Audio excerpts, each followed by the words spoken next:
I'm George Washington. Welcome to the Constitutional Convention. George Washington was elected President of the Constitutional Convention held in Philadelphia. This meeting, held in secret, lasted from May 4th to September 17th, 1787. I represent the Anti-Federalist Party. I represent the Federalist Party. The Constitutional Convention was meant to revise the Articles of Confederation, but turned into making a new constitution. The delegates were split between whether to create a new constitution or to just stick with revising the Articles of Confederation. Eventually, the political differing views resulted in two different political parties. A strong federal government is needed to keep the country in order.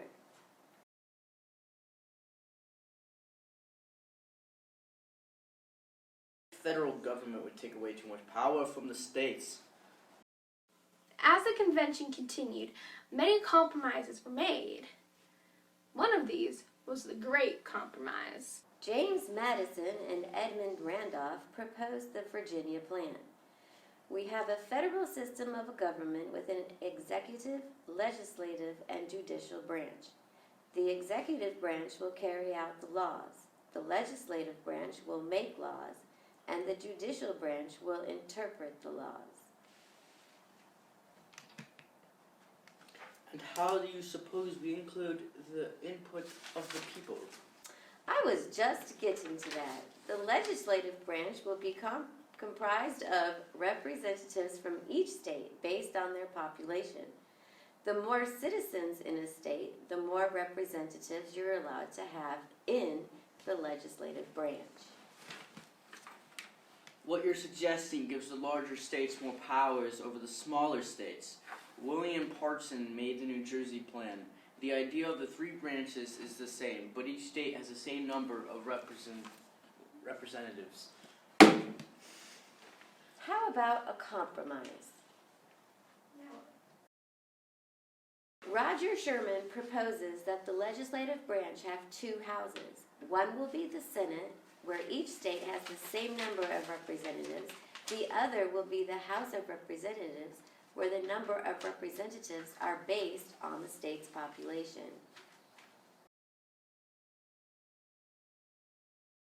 Are we agreed?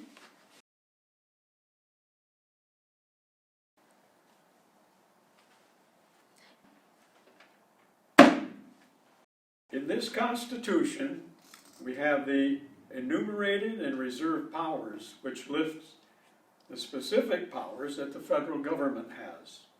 The separation of powers, explaining the three branches government proposed from Madison, and the checks and balance which prevent any government branch from having too much power.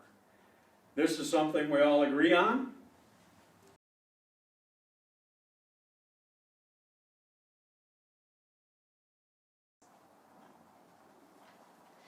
The 39 delegates from the 12 states that participated in the Constitutional Convention all signed the document, making the U.S. government on September 17th, 1787. Once the Constitution was released to the public, not everyone agreed with it. Even the delegates who signed the document were having second thoughts. This is when the Federalist and Anti-Federalist Party began. The Federalists support the Constitution. The Anti-Federalists don't support the Constitution. We think that the government has taken too much power from the states. A federal government has too much power over us. If there isn't a federal government, then we would be threatened by factions, a group of people who are driven by the same belief. The community would push for their own benefit at the expense of others. As Federalists Essay number 10 states, a pure democracy who assemble and administer the government in person can admit of no cure to the mischiefs of faction. A republic, by which I mean a government where the scheme of representation takes place, promises the cure for which we are seeking. But what about our individual rights? The Constitution holds too much power for the interpretation. We need a Bill of Rights. But wouldn't stating those rights only limit them?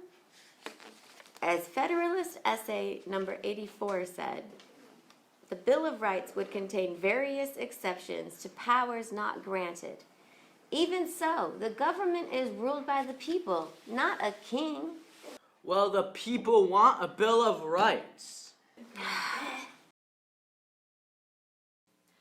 On December 7th, 1787, Delaware was the first state to ratify the Constitution. 4 more states, Pennsylvania, New Jersey, Georgia, and Connecticut, ratified the Constitution by January 9th, 1788. However, 9 out of the 13 states had to approve the Constitution for it to be made final. We are not going to approve this Constitution. Fine. If you promise to ratify the Constitution, then Congress will add a list of amendments. The Constitution was to take effect on March 4th, 1789, after the 9th state, New Hampshire, approved it June 1788. Fulfilling a promise to Massachusetts, Congress added a list of 10 amendments, the Bill of Rights, to the Constitution March 1st, 1792.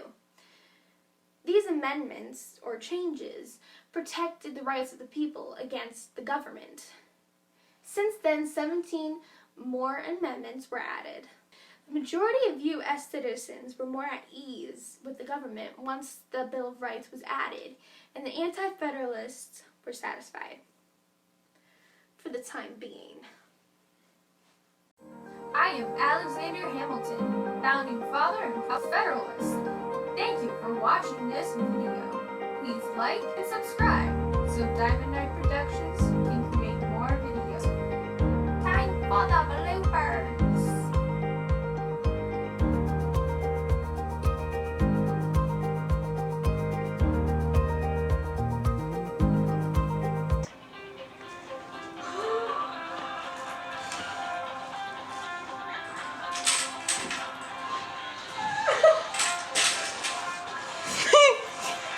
I didn't know they had phones back then.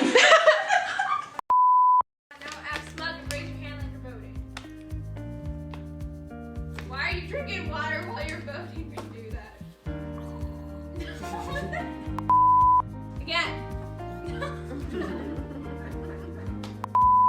What's smart? You.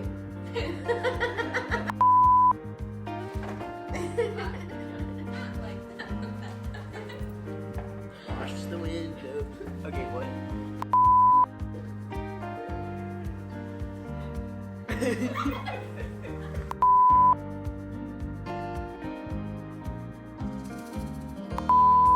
Ha ha ha! There you go. So you guys.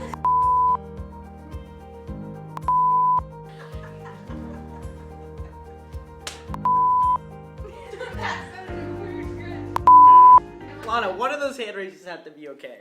Come on, I've raised my hand like 15 times. Lana, just